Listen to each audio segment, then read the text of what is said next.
You are listening to Rot-Weiss-Rot Report, the podcast for those who live and work in Austria. Every week, we bring you the most important events concisely and clearly, so you stay informed about the changes that affect your work, your documents, and your everyday life. In today's episode, a new ranking of Austria's wealthiest people has been released.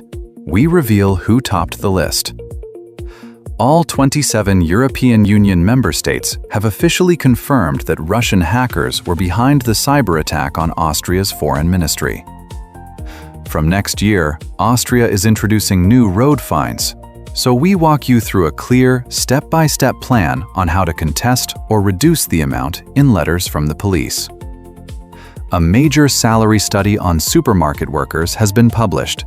We find out how much Billa and Spar actually pay, and what bonuses you can expect. Austria is bracing for an extreme summer heatwave. We'll tell you which federal states will be hit hardest. All this and more, coming up right now. Last week saw the release of the new annual ranking of Austria's 100 wealthiest individuals. At the very top, nothing has changed. Mark Mateschitz of Red Bull holds his ground with a fortune now estimated at over $45 billion. But looking just behind him, the powerful Porsche Piëch automotive dynasty follows closely, controlling the vast German and Austrian automotive sector, including the Volkswagen Group. Third place belongs to construction magnate Georg Stumpf, known for his infrastructure investments. Further down the top 10 sit the owner of gaming giant Novomatic, Johann Graf, the Vlachek family, heirs to the Billa supermarket empire, and the celebrated Crystal dynasty of Swarovski. This list is interesting for several entirely practical reasons. Most of those named in the ranking are not simply holders of bank accounts. They are the owners of enormous industrial and commercial empires that shape the Austrian labor market.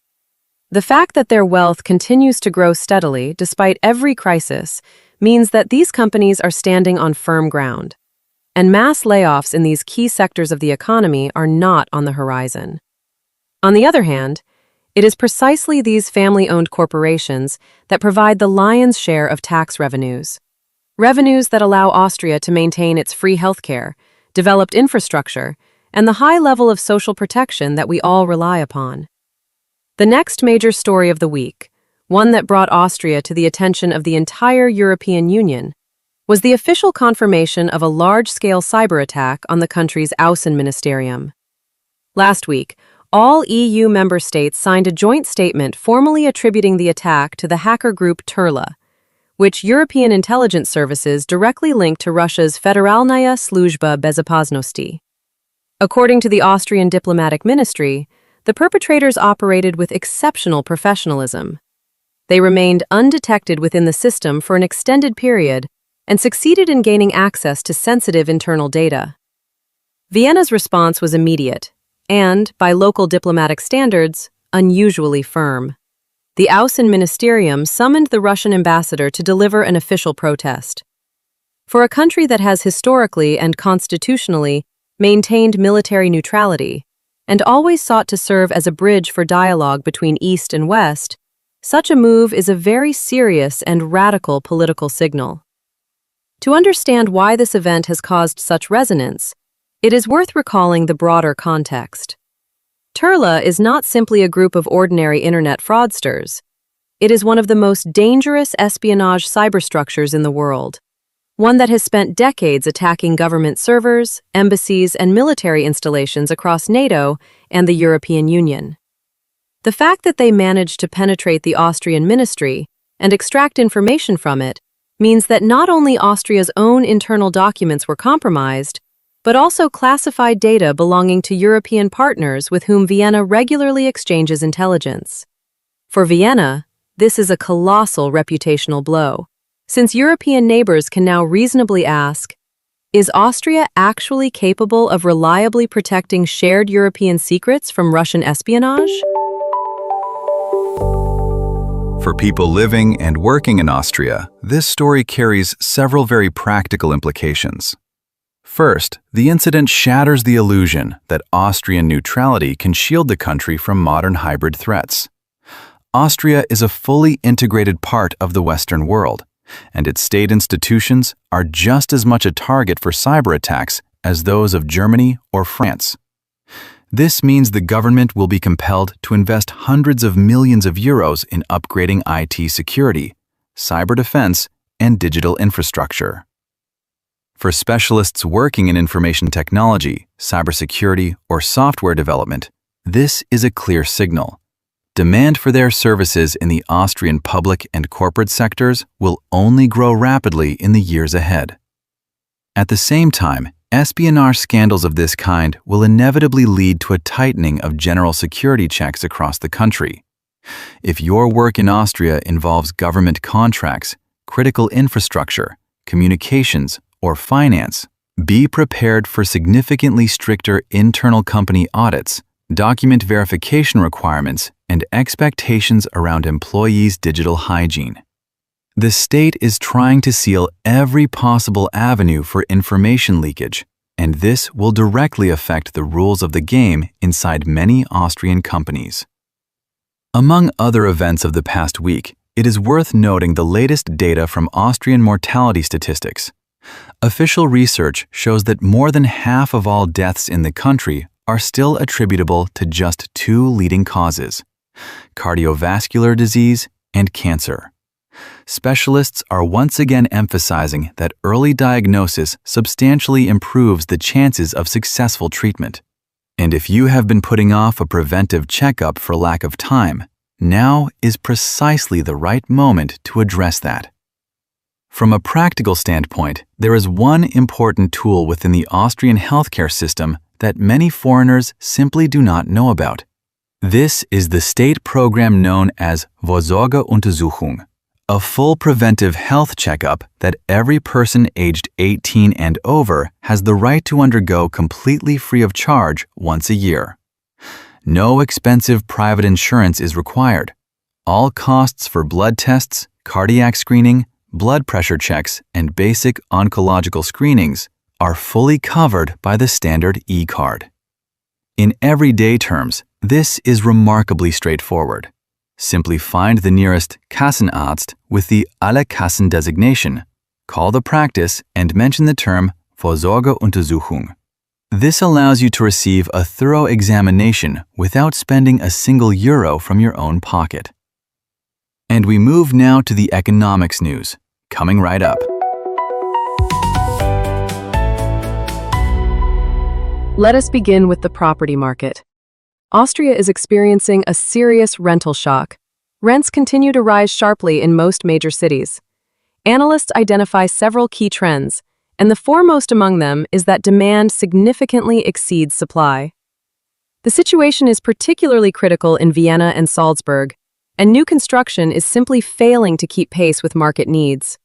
To give you a sense of the scale in numbers, the average asking price on the commercial rental market has already surpassed 16 euros per square meter.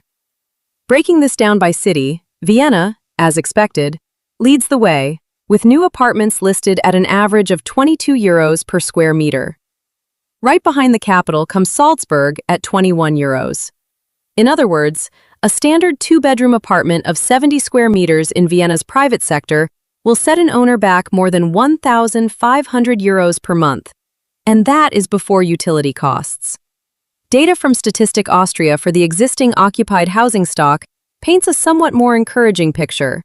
The average gross rent across the country, including utilities, is 10.50 euros per square meter. If you are currently looking for an apartment, bear in mind that the market remains challenging, and you should take care to compare options carefully. From a practical standpoint, a clear calculation framework helps. Note that Austria has what is known as the Richtwertgesetz, a law that caps the maximum base rate for older buildings constructed before 1953, the so-called Altbau. In Vienna, for example, this Richtwert amounts to just 6.74 euros per square meter, excluding surcharges. If a private landlord is charging you 15 euros per square meter in an old building with no substantial renovation, that is grounds to contact the Mietervereinigung or the municipal arbitration body, the Schlichtungsstelle, to establish whether the law is being violated. Furthermore, Keep in mind that from the year 2026, new indexation rules are in force, the so-called Mietpreisbremse, which prohibit rent increases more than once a year and cap any increase at 3.5%. And if you simply cannot afford the private rental market at all, there is the option of gathering payslips for the past 3 months, your Meldezettel, proof of legal residence, and submitting an application for cooperative housing, known as Genossenschaftswohnungen. There, rent, including all building operating costs, is fixed at an average of €9 per square meter, meaning you could save nearly half your monthly housing budget compared to the private market. Meanwhile, last week saw the publication of a detailed salary study covering Austrian supermarket workers. If you are considering this sector as a first job or thinking about changing direction, here is the real financial picture, without embellishment. Cashiers and stockroom staff at entry level are currently receiving the minimum collectively agreed wage, which, after the latest grueling rounds of negotiations with the trade union, GPA, has risen to nearly €2,000 gross per month for full-time employment. Experienced senior sales staff and department managers can expect between €2,200 and €2,800, while store directors and managers earn considerably more, with salaries starting from €3,500 and varying significantly depending on a given branch's turnover. In short, these are not the highest wages on the market, but they represent maximum stability, with transparent prospects for career advancement. From a practical standpoint, when joining large chains such as Billa, Spar, or Hofer, it is worth paying attention not only to the figure in your contract, but also to the system of internal supplements that alter the final number on your loan settle. For example, for work on Saturdays after 1,300 hours or for evening shifts after 1,800 hours, you are legally entitled to a supplement of 50% of your base rate. If you take additional hours as Überstunden, that coefficient rises to 100% on public holidays. Major chains also actively operate systems of long service bonuses, automatically raising salaries every 3 years of employment with the company. One further important practical note concerns the form of your employment contract. If you are combining work with studies or language courses and opt for part-time employment, Teilzeit, for instance 20 hours a week, your wage is simply halved from the full-time rate. However, all your social entitlements, health insurance coverage, and the right to a 13th and 14th monthly salary, Urlaubsgeld and Weihnachtsgeld, remain entirely unchanged.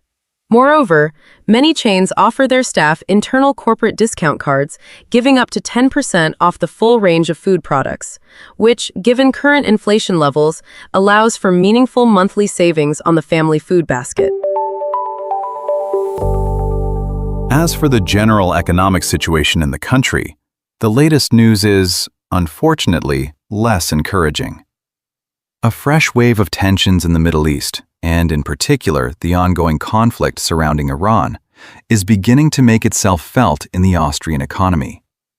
Logistical disruptions on global trade routes, combined with sharp spikes in oil and gas prices, are placing the country's gross domestic product under direct pressure, and the unemployment rate has shown a slight uptick. Leading Austrian economists are not yet forecasting a full recession, but they are strongly cautioning the government against excessive optimism and urging companies to prepare for a period of austerity. In everyday life, this macroeconomic picture sends us several very clear signals worth factoring into budget planning. Rising energy prices on global markets will almost certainly catch up with us in utility bills as the heating season approaches. Now is therefore the best time to review your current electricity and gas supply contract and lock in a rate by choosing the fixed price option for at least a year to protect yourself from sudden market price spikes. Furthermore, with unemployment edging upward, the rules of the labor market are tightening. If you are planning to change jobs or ask for a pay rise, it is better not to make any abrupt moves until the situation stabilizes, and instead to focus on upskilling. But there is absolutely no reason to panic and start packing your bags. Austria has a powerful state safety net. Even if your company is hit by a supply crisis, the government will, in all likelihood, reactivate the proven short-time working program, Kurzarbeit. This is where a company reduces your working hours due to a lack of orders, but the state, through the employment service, tops up your pay to 80 or 90% of your actual net salary, specifically to prevent firms from laying off qualified specialists. And finally, the digital euro. Last week we explained what it is and why it is needed at all. Now, here is the latest. Austrian banks have commenced practical testing of the digital euro.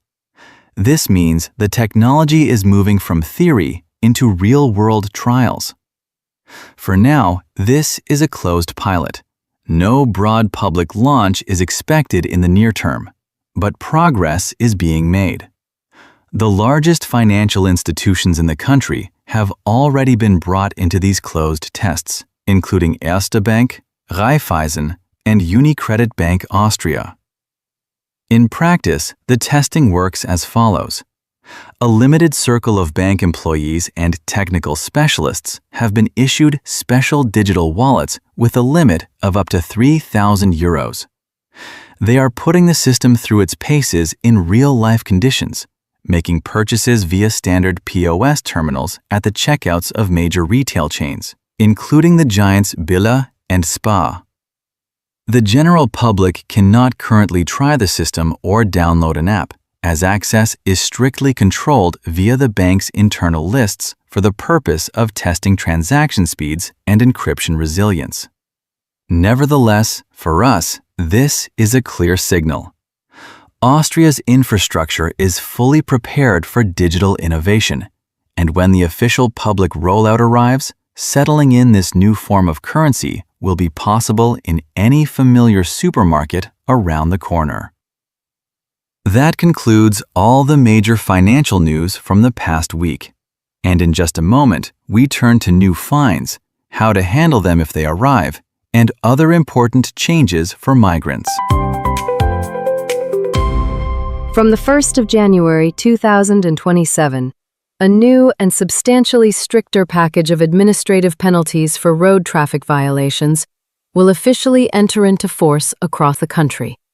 The government has carried out a large-scale indexation, so be prepared for significantly higher costs for speeding, ignoring parking rules, using a mobile phone without a hands-free device, and failing to wear a seatbelt. Let us break down the specific figures embedded in the new framework, so you understand the real level of financial liability. The base fine for talking on the phone while driving will jump to 150 euros.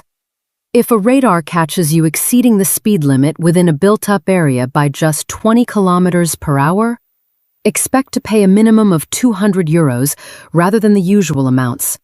And if you leave your vehicle in a prohibited zone or block an emergency vehicle lane, the fine for illegal parking can easily reach 300 euros, not counting the cost of the tow truck, which in Vienna starts from 350 euros for the call-out alone.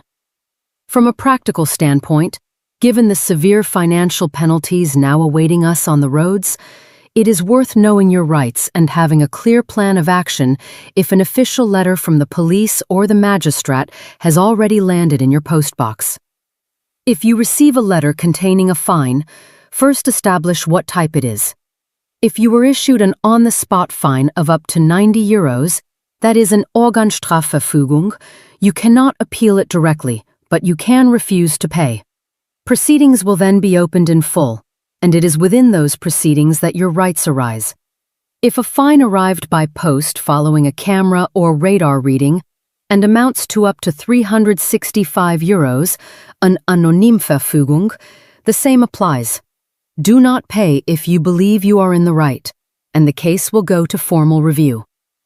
If, however, you receive an official decision from an authority bearing a case reference number GZ, that is a Strafverfügung, and this is precisely the situation in which you have the full right to lodge an Einspruch within 2 weeks of receipt. You have two routes. If you believe you committed no violation at all, file an Einspruch.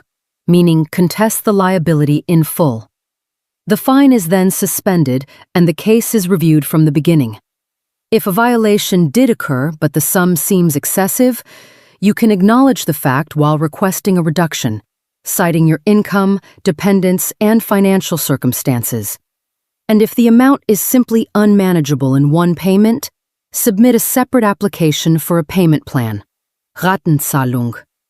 The system is not easy to navigate, but it is worth trying, because in a country like Austria, where everything operates according to rules, understanding those rules will help you feel more confident and protect your budget from any technical faults in the system.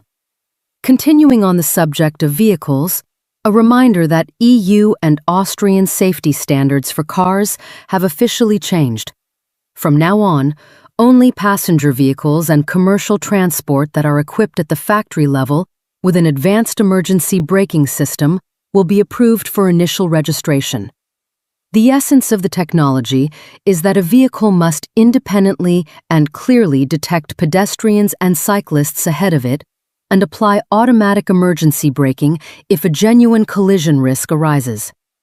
This requirement forms part of a broad European regulation that is systematically obliging manufacturers to introduce semi-automated driver assistance systems. In addition to automatic braking, all new vehicles must now be fitted as standard with an intelligent distraction warning system. Whereas such sensors previously responded primarily to signs of fatigue or closed eyes, the electronics now also detect other dangerous factors. For instance, when the person at the wheel is frequently glancing at a mobile phone screen. Lane-keeping emergency systems are also becoming a baseline standard for all passenger cars, having previously been waived for vehicles with older hydraulic power steering. One important detail highlighted by European automotive experts: drivers retain the full right to manually deactivate these systems or their audible alerts during a journey. But every time the engine is restarted, all these safety assistants will be re-enabled by default. From a practical standpoint, if you live in Austria and are planning to purchase a new car from a showroom or a recently imported vehicle, bear this technical regulation in mind. The Austrian Motoring Club, OAMTC, emphasizes that during the initial Zulassung, Austrian regulatory authorities will rigorously verify the presence of these systems in the vehicle's certificate of conformity. For drivers, this represents a major safety gain. On mountain hairpin bends, or in Vienna's dense urban traffic with its many cycling lanes, such an automated assistant can prevent a fatal error and save lives. However, there is also a downside. Servicing and maintaining such vehicles will be more expensive, since even minor damage to a bumper or windscreen will require complex calibration of radars and cameras at specialist Austrian workshops. Let us now turn to the social sphere and examine the fresh integration statistics that have sparked heated debate this week. According to official data, nearly half of refugee families in Austria, specifically 47%, receive state social assistance as their primary source of income. This figure immediately appeared across the pages of local media, with some politicians using it in a manipulative context, attempting to fan the narrative of unwillingness among foreigners to work. However, if one looks at the real picture without emotion, it becomes clear that a substantial proportion of these individuals have either arrived recently and have simply not yet had the physical time to complete the complex integration process, or face serious linguistic, legal, and qualification barriers on the Austrian labor market on a daily basis. Interestingly, around the same time, the head of Austria's Public Employment Service, the AMS, delivered a very sharp and candid critique of Austrian employers themselves. He stated directly that companies too often write people off, noting that candidates of middle and older age, or those with a migration background, appear to suddenly become old or unsuitable for the labor market due to imperfect German.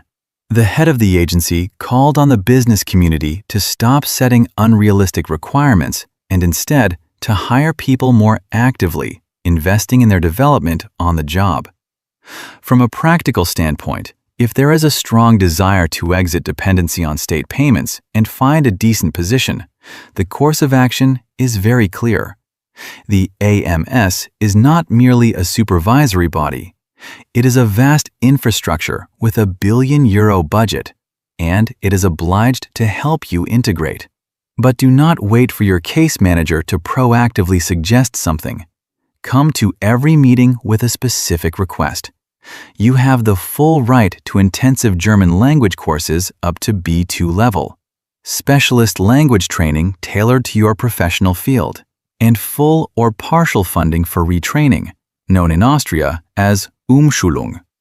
Remember, the opportunities are there, but you need to seek them out. And on that note, we move to the capital's news and a look at what has been happening across the country's federal states this past week. Now let us turn to the news from the capital. And if you are currently living in Vienna and looking for stable employment with a solid social package, we have some good, reliable information for you. The city's main public transport operator, Wiener Linien, has once again indexed salaries for its employees. If you are considering this sector as a potential employer, here is the current financial picture you can count on right now. Trainees who are still completing their training receive between €1,600 and €1,800 per month. Bus drivers, tram operators, and metro drivers start from €2,400, and experienced technical staff can expect from €3,000 upwards. Senior management, naturally, earns considerably more. From a practical standpoint, Wiener Linien is one of the most secure employers in the city, offering not merely figures on a contract, but full social guarantees, a free annual travel pass for the entire network, and clear, transparent working conditions. For migrants, this is an excellent opportunity to establish yourself legally on the market, as the company frequently funds its own upskilling courses and the acquisition of the required driving license categories. In practical terms, the path to employment is straightforward. Do not wait for vacancies to appear on general job boards. Go directly to the company's official website, wienerlinien.at, where dozens of positions for candidates with varying language levels and experience are updated daily in the careers section. Meanwhile, fresh school statistics from the capital are hitting records, and not in a good sense.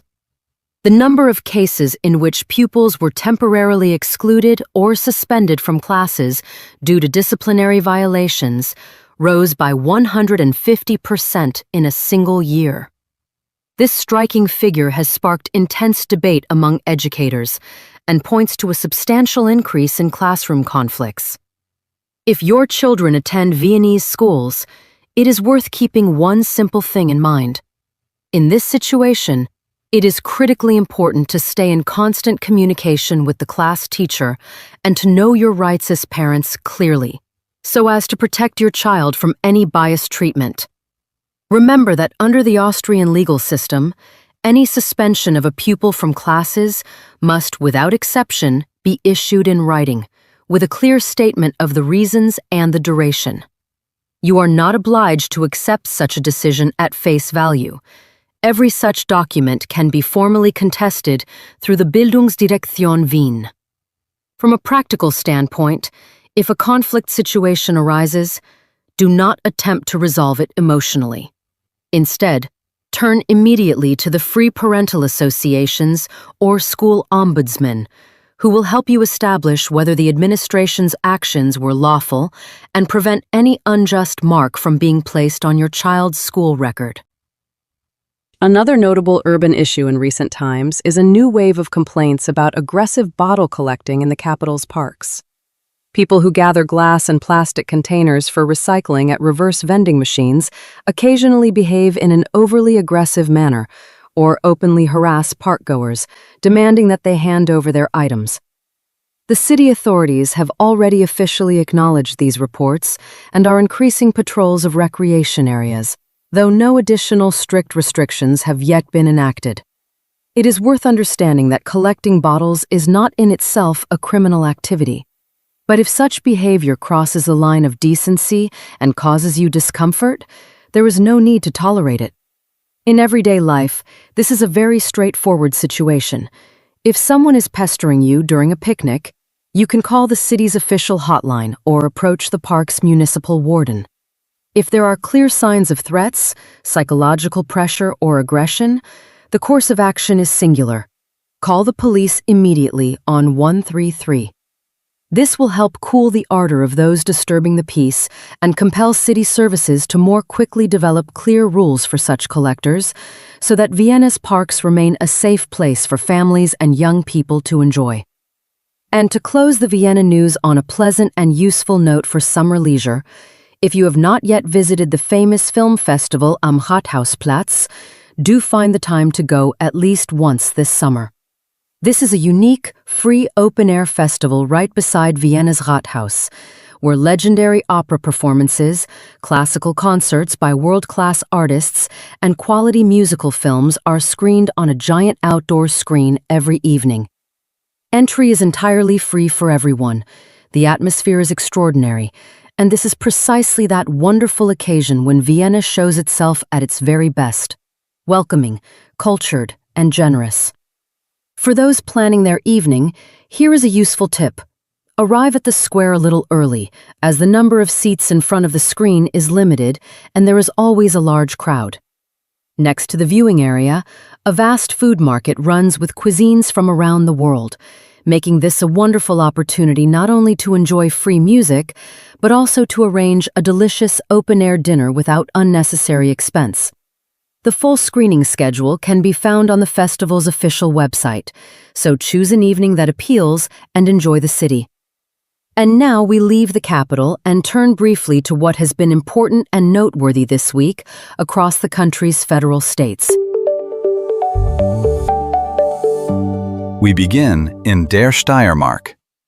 The regional government there has officially abolished mandatory gender-neutral language forms in all official documents and state communications. This is the practice in which a single word attempts to refer simultaneously to men and women, resulting in documents peppered with strange words featuring asterisks or colons. The regional authorities explain this step as a pursuit of maximum clarity and simplicity of text. The decision immediately triggered a lively public debate. Supporters regard it as a very pragmatic move, while critics call it a step backwards. From a practical standpoint for all foreign residents, this means that official letters, applications, and certificates from Der Steiermark will once again arrive in traditional grammatical form. No more confusing asterisks, underscores, or mid-word colons. This will substantially ease life for those still learning German, who previously stumbled over complex bureaucratic linguistic constructions when trying to understand the substance of official communications. Meanwhile, in Oberösterreich, a highly instructive and remarkable court case has unfolded. A woman whom the local press has already dubbed the Climate Shakira, on account of her colorful and vocal protests, has once again faced serious legal consequences.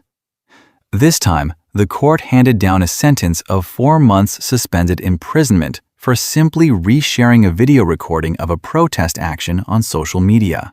This case vividly illustrates that Austrian legislation on public gatherings and the rules governing the sharing of content online are extremely strict and can carry very real legal consequences even for those who did not directly participate in an action, but merely shared someone else's video clip. It is worth bearing one simple fact in mind. If you actively maintain your Instagram or TikTok pages and publish material from unsanctioned rallies or road blockades, this can, in certain contexts, be interpreted as an incitement to public disorder. So always think carefully before pressing the share button. Meanwhile, in Niederösterreich, a truly shocking criminal story has unfolded that is the talk of the entire country. In one small town, an elderly woman was discovered who had spent several years effectively walled up inside her own private home.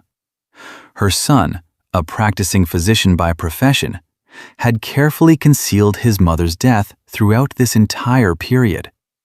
He continued to receive her state pension every month and, according to preliminary investigation findings, had accumulated approximately 500,000 euros through this cynical scheme. The case is now actively proceeding and reads like a genuine detective novel. The authorities are stressing that such schemes were made possible solely by inadequate personal oversight of payments in the past. In Burgenland, the regional authorities have launched a new pilot support project for families of foreign nationals who wish to start their own business. If you legally reside in this federal state and are planning to register a company, the regional Wirtschaftskammer now offers free legal guidance, assistance with a business plan, and grants covering the first 3 months of commercial premises rental. From a practical standpoint, this is an ideal opportunity to launch a small business of your own, a workshop, a salon, or a cafe, for instance. The course of action is straightforward. Contact the local WKO branch, provide your language proficiency certificate, and receive full financial and advisory support, so that you do not have to risk your personal savings at the outset. In Salzburg, meanwhile, police have officially announced a large-scale intensification of enforcement around the use of electric scooters on the city's streets. In the past week alone, patrol officers issued dozens of substantial fines to two-wheeled vehicle riders for riding in pedestrian zones and for carrying passengers. One essential thing to know: in Austria, the rules for electric scooters are fully equivalent to those for conventional bicycles. In everyday terms, this means you may only ride on cycle paths or on the road surface itself. Riding on the pavement or exceeding a speed of 25 kilometers per hour will earn you an instant fine of 50 euros or more. So, when traveling around Salzburg, strictly observe traffic signs, lest your journey end with an empty wallet. And Austria is once again bracing for an extreme heat wave. By the end of July, thermometers could climb to as high as 40 degrees Celsius.